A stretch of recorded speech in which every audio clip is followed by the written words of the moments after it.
Madrid, late autumn 1833. The palace shutters are half drawn against a grey Castilian sky, and a court physician, no name recorded, only duties, walks the warren of passages toward a guarded door. On the other side lies a king, and more dangerously, the country he has left behind. The physician will attend to the body.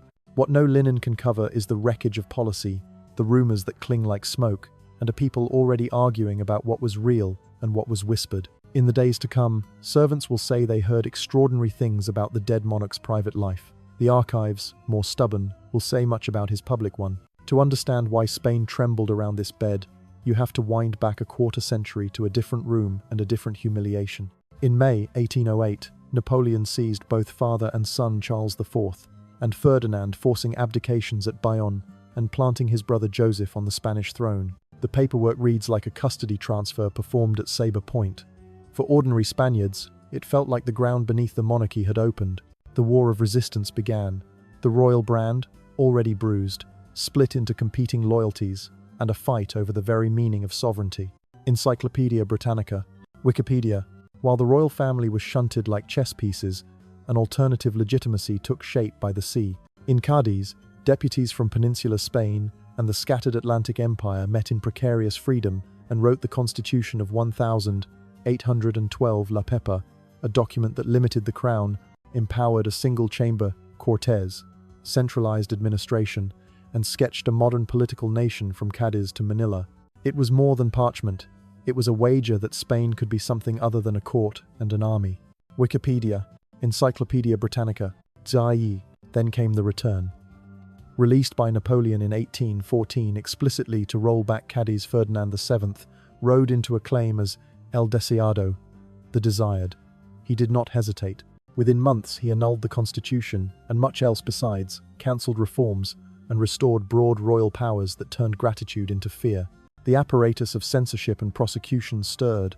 Liberal officers and pamphleteers learned that the new reign had little patience for the new Spain. Hope, briefly plausible, curdled into precaution. Encyclopedia Britannica. If you chart the decade that follows, the line isn't straight. It judders with coup, reaction, and foreign bayonets. In 1820, an army mutiny under Rafael del Riego forced Ferdinand to accept the very charter he had denounced, inaugurating the Trienio Liberal. For 3 uneasy years, the 1812 framework lived again, its enemies unquiet, its friends divided until France intervened in 1823 to restore the king's absolution of his promises. The cycle locked: reform, recoil, repression. Encyclopedia Britannica, Wikipedia, Iberian History, Webb, Ox, AC, UK. Historians call the years after 1823 the ominous decade, a phrase coined by persecuted liberals who remembered the purges better than the proclamations. It began with the abolition of the Constitution again and settled into a regime that prized loyalty over competence and obedience over capacity. Files fattened, prisons too. The king's image rehardened from the desired to El Rey Felon, the faithless king, for whom a signature on a charter meant only the pause before a rescission. Wikipedia, Encyclopedia Britannica. This is the vista the physician carries in his head as he waits for the guard to nod him through. He is a composite of many such men in Bourbon employ, trained to note pulse and pallor, but also to read the temperature of the room. He has seen courtiers keep 2 faces, one for the king, one for the calendar of arrests. He has watched friars return to influence, then felt the pressure slacken only after the regent Maria Cristina finally abolished the old tribunal in 1834, once the king was gone and the future was a small child named Isabel. Policy, in Spain, is often a story of timing. When something ends can matter as much as why it existed. Encyclopedia Britannica.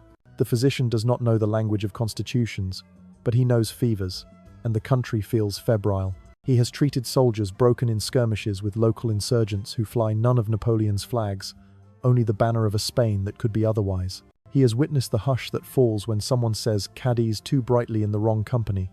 In the palace corridors, he has heard things about the king's temper and about those who fell afoul of it. In taverns, he has heard worse stories designed to humiliate, to reduce politics to the anatomy of a man. The physician learned long ago that rumor is a kind of counterpower. It levels by ridicule what cannot be toppled by law. The trouble is that it often outlives the records. If you follow the paper trail rather than the whispers, Ferdinand's reign leaves marks you can point to. There is the 1,814 annulment of cadis, the arrests and exiles that thinned the liberal cadres, the 1,820 restoration under pressure, and the 1,823 French invasion that buried it, the last 10 years before his death. A slow, punitive winter for reformers.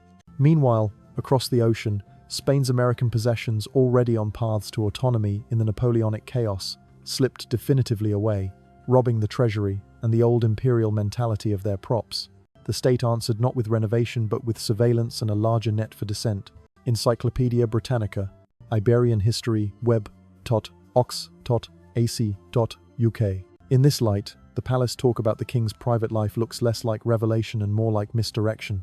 It is safer to share an outrageous anecdote than to ask why a constitution was strangled twice.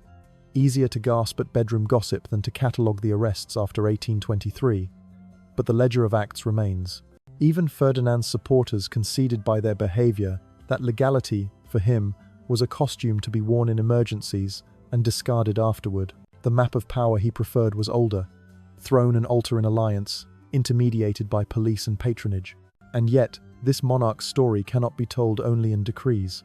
It is also told in the faces of those who greeted him with tears in 1814, expecting relief from occupation and chaos, and in the same faces, a few years later, when the prisons filled and the presses darkened.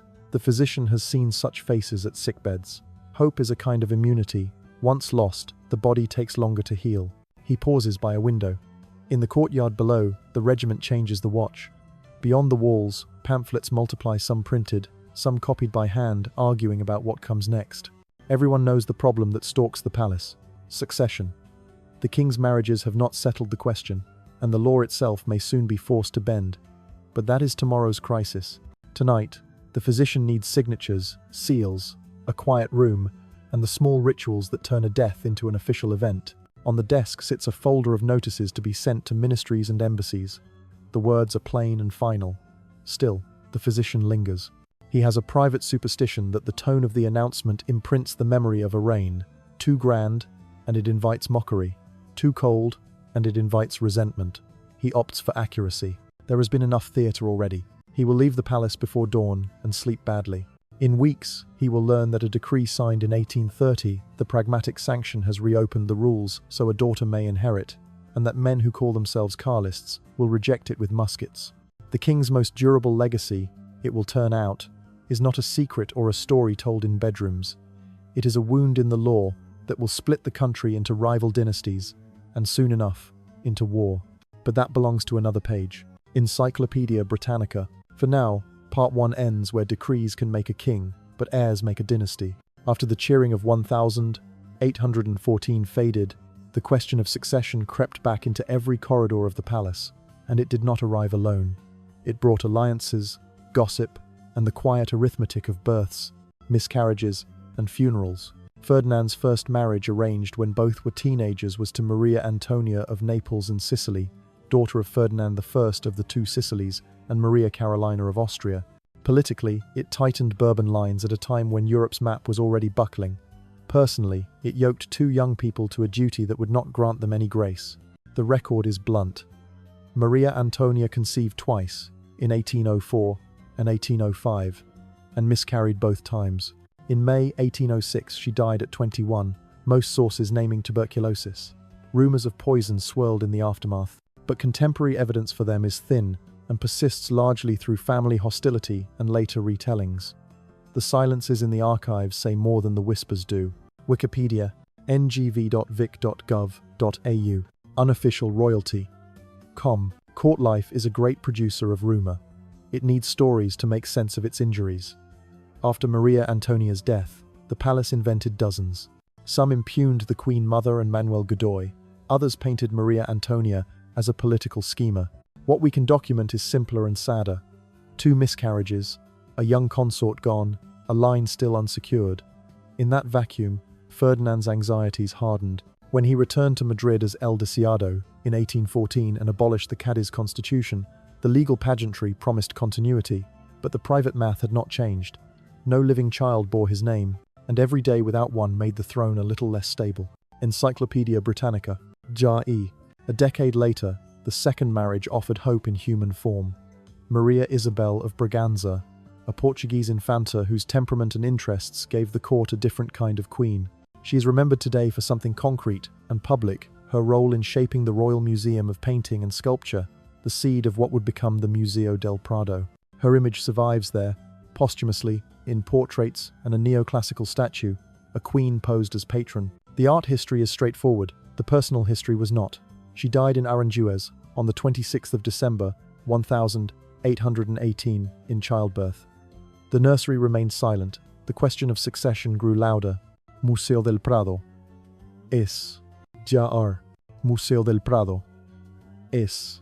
Ya A careful composite character, let's call her Ana, drawn from palace payrolls, midwives' routines, and household timetables of the period, can help us feel the texture of those days without trespassing on any one woman's private story.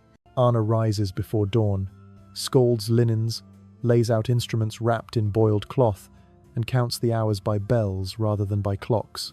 She sees the Queen's hands ink-stained from notes about a royal museum.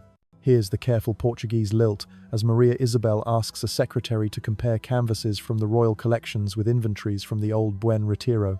When labor comes early and hard, Ana does what midwives always do. She speaks softly so the fear in the room has nothing to cling to. Later, when the news moves through the corridors, another child not to be, a queen not to return, Ana is the one who helps dress the body for the chapel. The next morning, she folds the linens back into a trunk, and the palace returns to its other work: ceremonies, appointments, precautions. The Queen's statue will one day sit in a museum. Ana's name will never find a plinth. Galería de las Colecciones Reales. Maria Isabel's short life leaves behind two clear threads. First, she stood at the hinge where royal collecting began to face a public, however carefully curated, creating a civic language for art in a court that often spoke only power. Second, her death recentered succession as Spain's ever-present crisis. Between those threads stretched the politics of a reign that alternated between reform under pressure and retaliation at leisure. The 1820 revolution forces the king to accept the 1812 charter. The 1823 French intervention restores his absolute hand. The decade that follows makes clear that ideas alone cannot outshout prisons. In such a climate, even a royal birth would have been a precarious guarantor. Without it, every faction rehearsed futures in which they, not the cradle, would name the next Spain. Encyclopedia Britannica. If you read only the pamphlets, you might think the kingdom was ruled by bedrooms. It wasn't. Bedrooms supplied pretexts. Policy supplied consequences. Ferdinand's annulment of the Cadiz constitution in 1814 alienated reformist elites at home and colonial elites abroad, where the war years had already opened doors to autonomy. The Crown's response was not a new bargain, but an old reflex. Surveillance, clerical alliance, and the reassertion of instruments like the Inquisition revived on his return before its final abolition under Maria Cristina in 1834. The king's private dread and public policy began to rhyme. Encyclopedia Britannica. Jar. Encyclopedia Britannica. Jar. Yet the palace did feel for a brief, bright season like it might shift course. The museum queen had given the court another mirror in which to see itself. Imagine a Madrid schoolboy granted a supervised hour to view canvases once locked in royal apartments. For him, the monarchy is not only a chain of signatures but a hallway of paintings. That is one way to make legitimacy visible. When death took Maria Isabel, the court lost not only a potential mother of heirs, but a figure whose public-facing projects softened absolutism's silhouette. The loss mattered in ways the gazettes could not say out loud. By the late 1810, the walls were listening again. The men who wrote the king's speeches understood that every year without a prince increased the leverage of any relative with a claim, and of any foreign power with an interest. Ladies-in-waiting learned to avoid certain words in corridors, because in a house where hope is fragile, vocabulary can be treasonous. The dynastic problem pressed in on all sides: law, ritual, biology, and biology does not negotiate. Hence the choreography of a third marriage and a different kind of queen. Maria Josepha Amalia of Saxony would arrive in 1819, devout, cautious, and medically advised, a consort who approached the royal duty with a certain clinical pragmatism. The chronicles call her pious, the summaries call her childless. The dates say she died in 1829. The gap between the words is where the state tried to live for 10 years. between the requirement to produce an heir and the inability to conjure one by decree. We will return to her in Part 3. Encyclopedia Britannica. Before we leave Part 2, we should square with the stories viewers come seeking. Yes, there is 19th century gossip about Ferdinand's anatomy, repeated in popular media and the feuilletons of his enemies. But in mainstream scholarship, encyclopedias, museum notes, academic monographs, the record is shy of autopsy proofs and Vatican curiosities. This absence is not a conspiracy. It is a reminder that royal rumor often metastasizes precisely where law and policy would be the harder, duller truth to face. The verified facts that shape a country's fate sit in decrees, dates, and wars. The unverifiable ones thrive in salons. We will treat each accordingly. Encyclopedia Britannica. In the dimness of the royal chapel, a candle gutters and recovers. Somewhere in the palace, a clerk drafts a new list of eligible princesses. Elsewhere, a censor drafts a new list of forbidden words. Outside, Madrid's printers ink their rollers, set their type, and wonder which sheet will be seized tonight. The city does not know it yet, but the fix for succession will soon require more than a wedding. It will require a law that rewrites who can wear a crown. Our physician began, with a man on a bed and a country in an argument with itself. We have set the stage, the abdications at Bayonne, the promise of Cadiz, the recoil of 1,814, the lurch of 1,820, the iron winter after 1823, and the uneasy hush that follows a sovereign's last breath. The question that remains is the one the gossip dodges. How do a king's private anxieties become public policy, and how did the marriages meant to secure Spain instead push it toward fracture? The third marriage arrived like a cautious prayer. Maria Josepha Amalia of Saxony, pious, young, and carefully briefed, crossed the galleries of Madrid in 1819, as if walking a cloister that happened to wear a crown. Courtiers noticed the modest eyes, the severity of her gowns, the way she seemed to measure her steps to the beat of chapel bells rather than drums. The chronicles are sparse on her voice and rich on her virtues. The facts that matter to the dynasty are simple and sharp. Married in 1819, childless, through a decade of uneasy hope, dead in May 1829. The ledger closed without an heir, and a kingdom's question remained unanswered. Wikipedia. If you listen for the quiet life that hums beneath those dates, you can hear another composite voice, Sister Lucia, a fictionalized echo of the confessors and ladies who served Maria Josepha. She keeps a notebook for the Queen. Prayers, small receipts, copied lines from spiritual guides. She inventories the courtyards where the sun warms the stone just enough to tempt a walk. She notes when the king is away on business, and when the palace air grows thin with watching. She signs for deliveries, medicines, linens, devotional books, then prays the same petitions that pass for conversation at court. Safety, prudence, a child. What she cannot write down is the way a royal household grows careful around a tender subject. How even a joke can look like treason when the cradle is empty.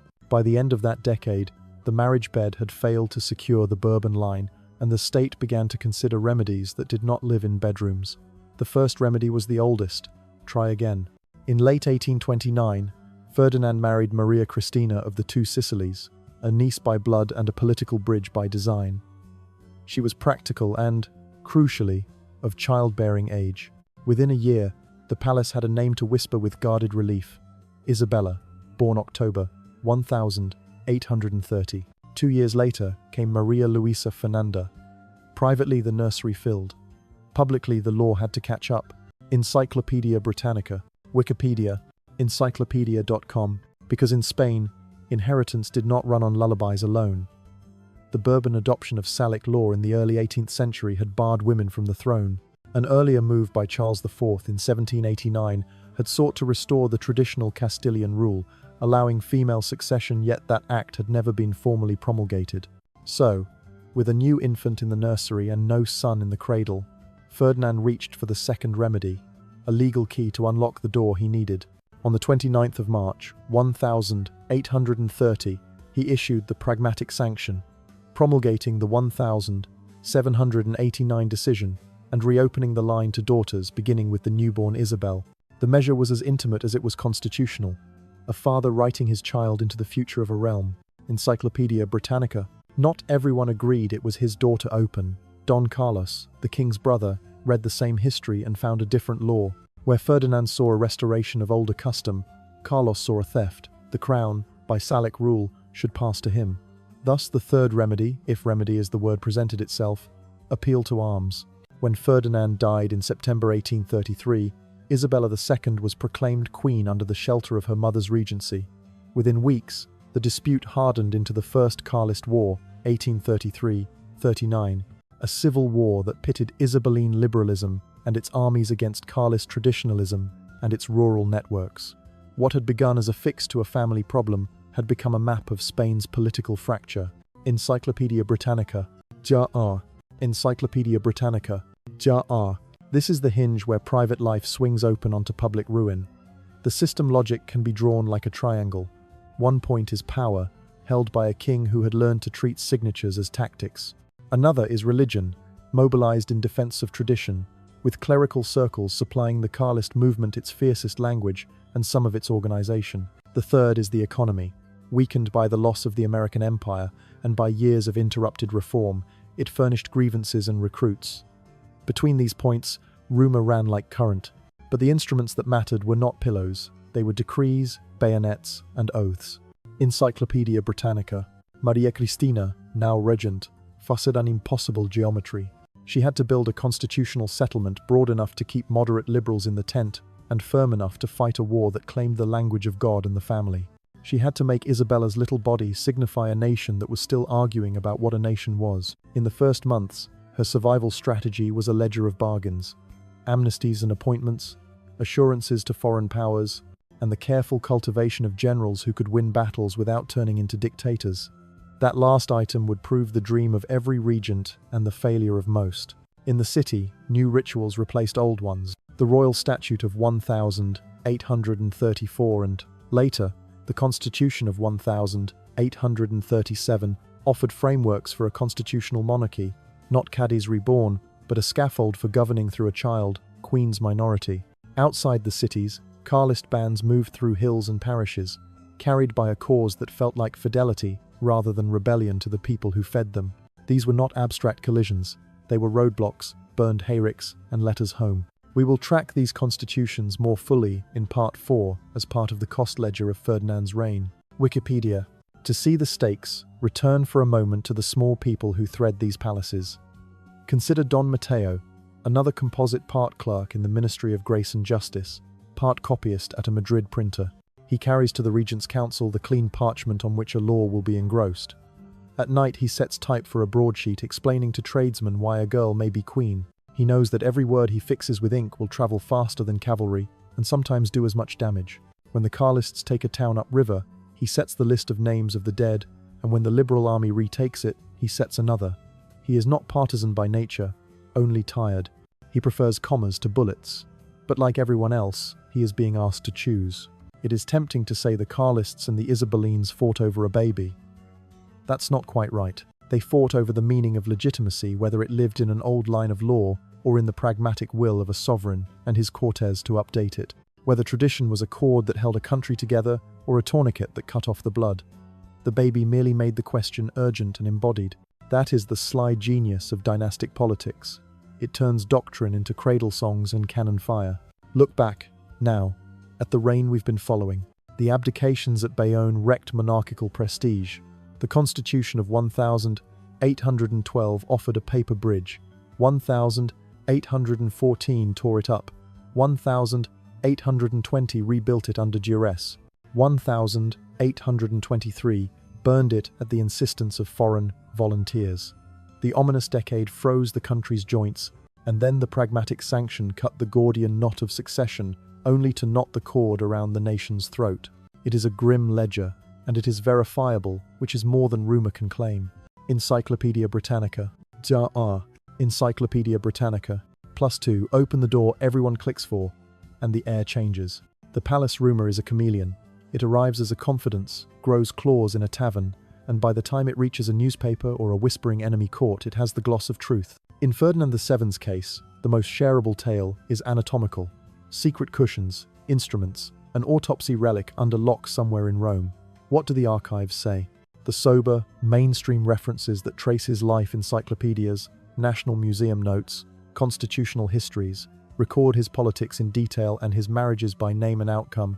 They do not produce a verifiable autopsy, a Vatican catalogue entry, or medical drawings of a preserved organ. That absence does not prove the private life was happy.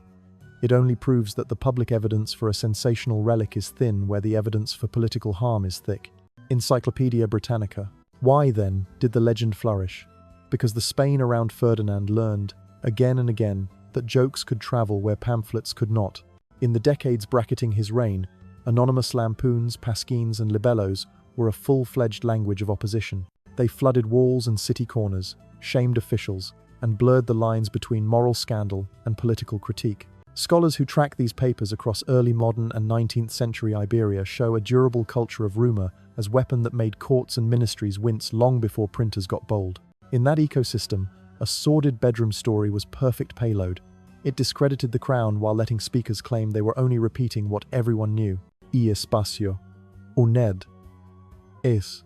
J-store. Step outside the palace and into a print shop near the Calle del Carmen in the mid-1832nd.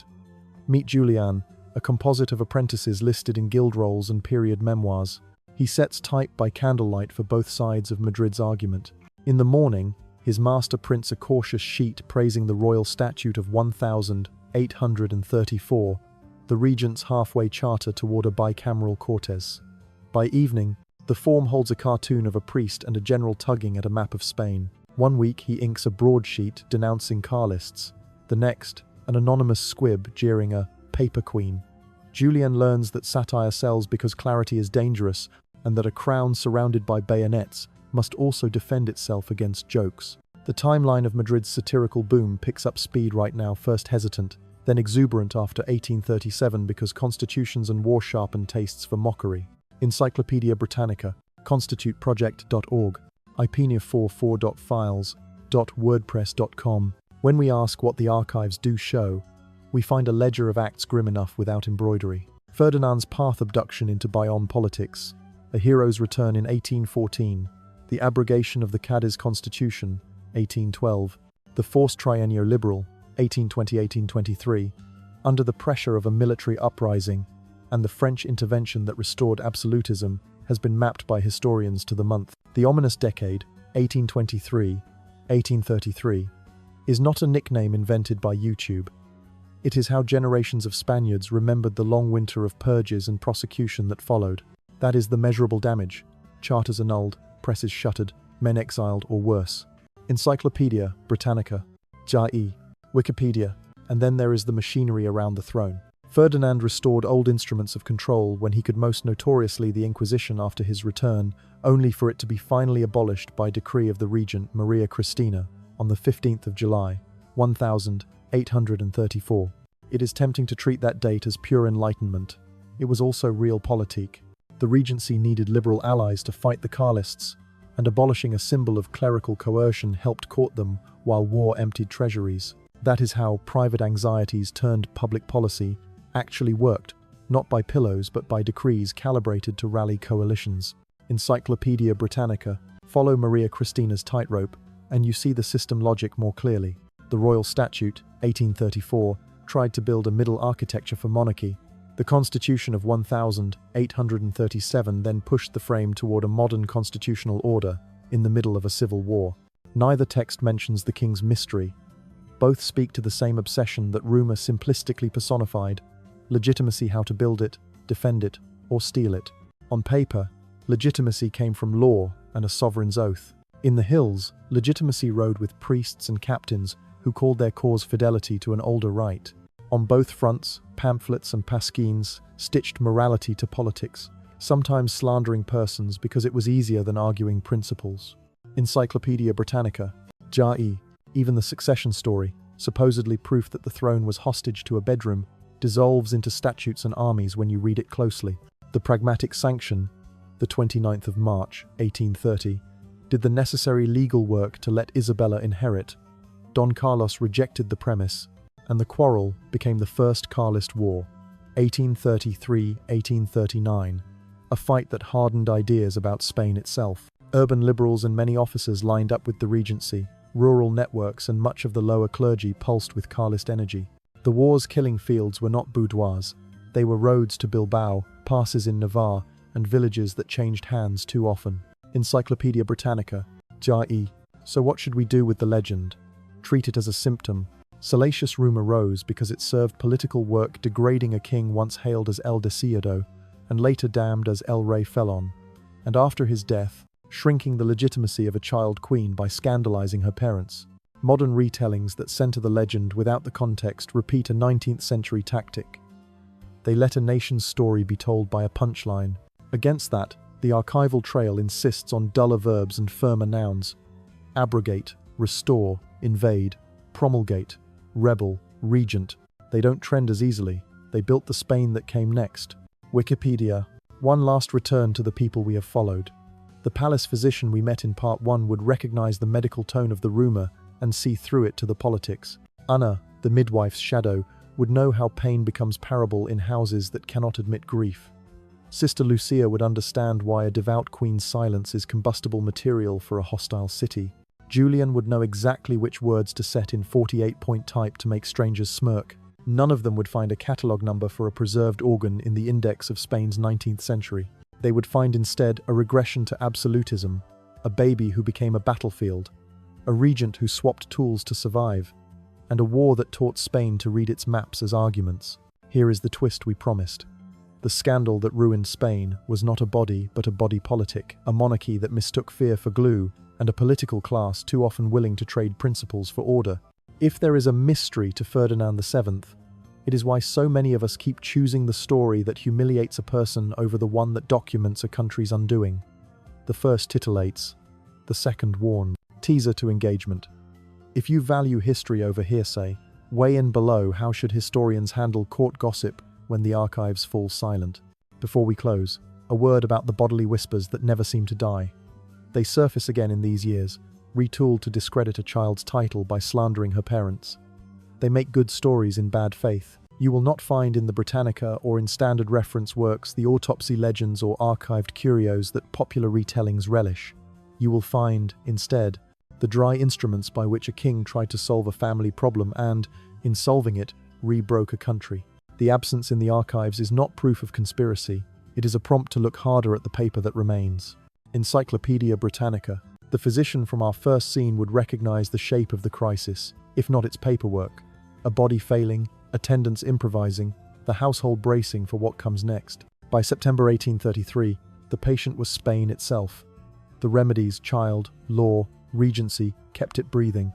The disease and absolutism that mistook its pulse for the country's continued to work. In the next room, wait the rumors you clicked for. We will open that door, but only after we've shown you why they were so attractive and what they concealed.